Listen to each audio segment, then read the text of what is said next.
Hello everyone, it's lunchtime here at Mythic Championship Cleveland. That means it's time for our Round the Table draft feature. And round the table are, in no particular order, Simon Gertson, Maria Bartholdi, me, and Pro Tour historian Brian David Marshall. Welcome along. We're going to go through the full feature pod, all 8 players. How did their drafts open up? What did they end up with? And most important of all, what was their record? Can we work out why? What went wrong? What went right? Maria, where are we going to start? All right, we're going to start with Thiago Saporito and check out what he drafted. First, we're going to take a look at where he was sitting around the table. There you see him, right beside Francisco Sanchez and Mike Sigrist. So what was his pack one, pick one? Let's take a look at what he opened. All right, there it is. Simon, you're sitting in his spot. What do you take? Gatebreaker Ram, absolutely. If I end up in the gate stack, it's going to be one of my best cards. But even in my regular RNA drafts, I want to have 4 or 5 gates anyway. So that's just a great card to start a draft with. Let's find out if that's, in the end, what he ended up taking. And, of course, yes, in fact, it is Gatebreaker Ram. Excellent first pick. What's he going to follow it up with? Next pick, let's take a look at what he had for his option here in pack number 2. He ended up going with Chillbringer, which an excellent card. A lot of people are calling it amongst the top commons. And number 3 for his pick here, he ended up going with Aramunculus. How do you like this start to the draft? I like it. He looks to be in Simic. He passes up on Simic Ascendancy here. Could maybe be a wrong signal. I was going to ask you about that card. I mean, people have been so divided on that card. I actually talked to Mike Sigrist. On the Ascendancy? He's like, I think Simic Ascendancy's a bomb. I don't think so. And honestly, I've played with it. I've played against it. When you have it yourself, you realize that it's actually quite expensive to activate. I agree with you.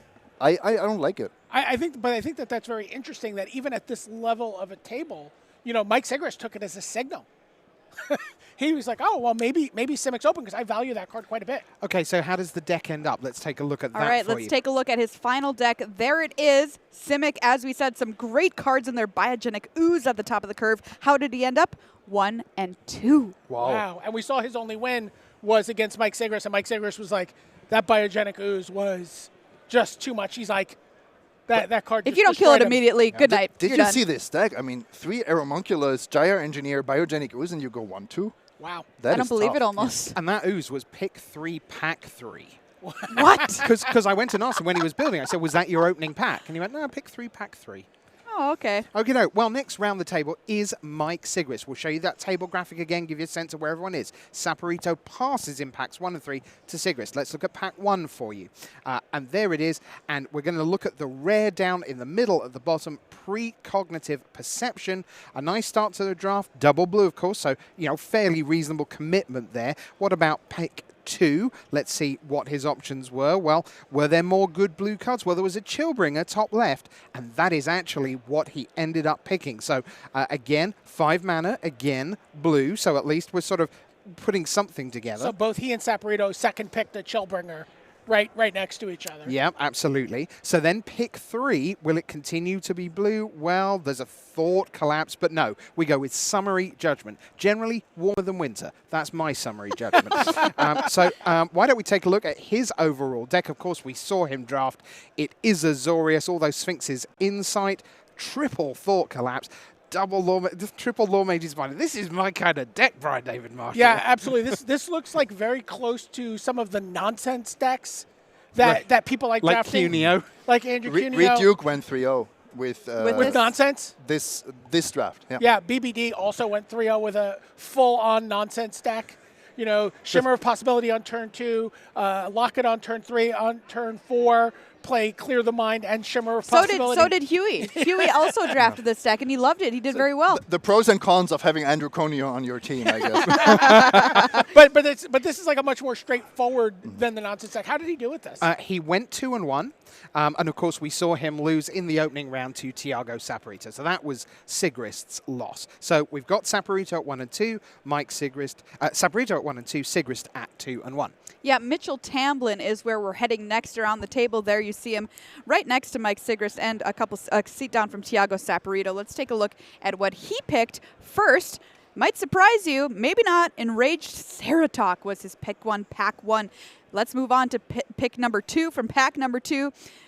it might look a little bit similar to what we just saw here for pack one, pick one, because once again, it is an enraged Ceratok. So he starts his draft out with two of those big 4/4 beefy boys, and his third pick, pretty nice there as well, Savage Smash. So there's the enraged Ceratok pick that I was talking about a little earlier. So two of those to start off with. Pick number 3, Savage Smash, which is exactly where you want to be if you end up drafting Gruul. Let's take a look at his final deck here, just so we can get an idea of how it all came together. And in fact, it was Gruul. Yeah, so you pretty reasonable. You're not going to go away from Savage Smash.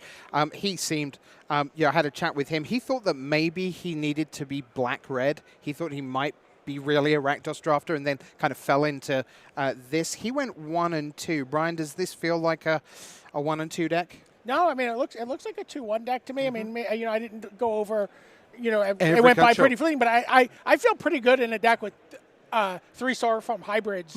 Oh, and yeah. green and forests. Also, I feel pretty good. I feel pretty good if I start my draft here at the Mythic Championship with Enraged Ceratops, Savage Smash. Yes. Savage Smash is not always a great card, but if you have 2 4-mana 4/4s, that's the dream start, and the signals are going your way. And time again, people say, find your lane, find your lane, find your lane. Sometimes you start in that lane. Sometimes you make your and lane. you're right in there. Okay, next round the table, quick look, is Jack Dobbin. So this is seat number 4. Let's take a look at his first 3 picks. Nice and fast for you. It is Priest of Forgotten Gods. That's what he opens. He was thrilled to get that. He's even more thrilled to get second pick, that Taser Karlov. Thank you. And then it was Ministrant of Obligation was pick number 3. So Brian, super solid Orzhov to open things up. Here's how his deck ended up, and I do believe that is the closest we're going to see on screen to 2 drops falling off the screen.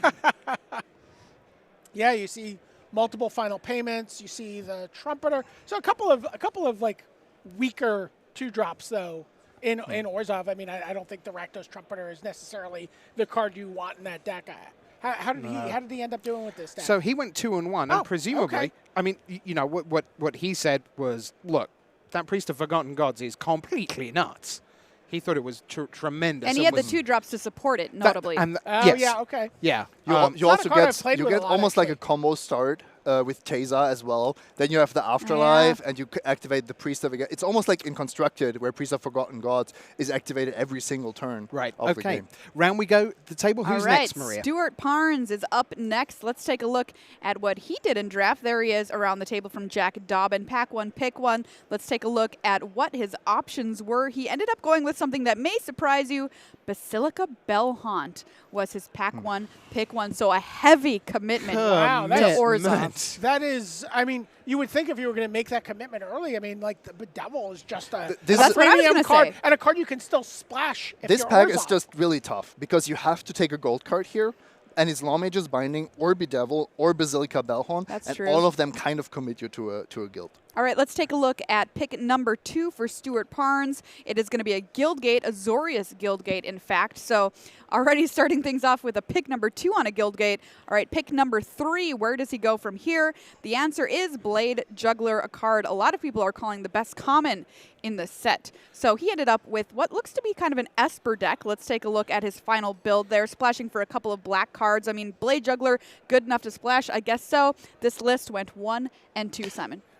I'm not a fan. I don't understand picking Azorius Guildgate after Basilica Bellhorn. That just doesn't make sense to me. Either you want to go straight Orzhov with a good mana base. You don't want those blue cards because your white, black, powerful uncommon is not supported. So Blade Juggler, I don't have any issues with. And it looks like he ended up in a decent deck. But this second pick seems off to And me. I think that graphic's a little misleading because we don't have the gates.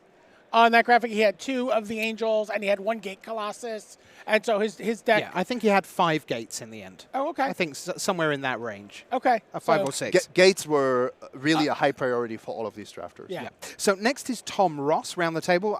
Build at number 6. We watched every pick and every pack of him. So for those of you who were here this morning, you will already know that his opening pack, It's a good one. it is a pretty good one. That was Ethereal Absolution. And he followed that up in pick number 2 with the 4-drop Syndicate Messenger in white. And then one of my favorite cards that lets you win by doing precisely nothing, which is Ill-Gotten Rich. Inheritance. Like, can I successfully cast this? And am I still alive when the game ends? Apparently, that's how I win most of my drafts. So that was his deck. Let's take a look. There it is in full, Brian. 2-1. He went 2-1 with us? Yep. Okay. I mean, we saw him with the final payment. We saw him not make his final payment. Oh, yeah, that was sad. On camera. That was a little rough, but I'm glad he was able to pull this together. I mean, Tom Ross, someone who's played this game at on the Sunday stage. Every conceivable level. Yeah. Tom is a brilliant player. Yeah. He really looks Yeah. at the game from all angles. My critique of his draft there was he could have gone for more. I think he was too conservative, and a 2-1 is something that is rewarding, but maybe there was a 3-0 that was possible. All right, Maria, number 7 is who? All right, we've got Francesco Hugoni. Take a look at our table there. There he is next to Tom Ross. Let's take a look at pack 1. Pick 1. What did he choose? Well, he's got a couple of good cards here to pick from. Chillbringer standing out to me, too, if you want to commit to a monocolored card. But instead, he chooses Consecrate Consume. Very powerful effect that Simon's mentioned he really likes. Let's take a look at pick number 2 here for Francesco. Imperious Oligarch there on the bottom of your screen was the pick, which Orzhov is followed up by Orzhov. And pick number 3, he deviates just a little bit into Bedevil here, so might be taking a signal that Rakdos is open. And in fact, let's find out what he did with the entire deck. Yes, there it is, Rakdos. How does this deck look, Simon? Well, Francesco, I think, did the right thing. He moved out of Orzhov and into Rakdos, but somehow he didn't get rewarded. Even though he has powerful cards, it doesn't really look like a deck to me. I was behind him recording his draft, and I could tell you that I was worried about his draft because he did not prioritize 2 drops. You have to Highly in enough, Rakdos. especially, and maybe he didn't realize he was going to Rakdos soon enough, but there's sometimes you just have to take a gravel slinger, even the, Maybe he was in the the mindset of still being Orzhov splashing red, Yeah, and I then think you so, you but draft differently. It was pretty clear that what was going on, and I felt like 2 drops should have been more urgent for him. What did he? Yeah, he went 0-3. 0-3. Yeah. He's the 0-3 at the table. Can I thank you warmly, though, for the phrase, he deviates into Rakdos, which I think we can agree is Very on flavor. good job. Good job. All right, so Francisco Sanchez is our last player at the draft table. Now, if you're paying attention, we've had an 0-3. We've had a bunch of 1 and 2s. We've had some 2 and 1s. So let's look at Francisco Sanchez for you. What does he kick off with? There he is, the last player round the table. It's going to be Rakdos Firewheeler, double black, double red. Again, that super commitment. Where does it go next? Well, yeah, pick 2 is not double black or double red. It's a Chillbringer. Okie doke. And then pick 3 is going to be Ill-Gotten Inheritance. We already know what I think about that. So let's take a look at the final deck. And it is Rakdos. So that's 2 Rakdos drafters BDM next to each other. The 0-3 of Francesco Hugoni and the 3-0 of the Spanish Masters player, Francisco Sanchez. Which is not how this is supposed to work, because Francisco he is the second person in line for Rakdos. He is not supposed to But he's got 3 Rakdos Trumpeters. Yeah. But he should be at the mercy Yes. of the person on his right and not the other way around. And the 2 drops that should not have been coming to him were actually making their way through to him. So that's sort of to what we were talking about with the last drafter. All right, it's fantastic stuff. So we've gone the full round the table with Simon Maria, with Rich, with BDM, with our 8 fabulous cast of characters.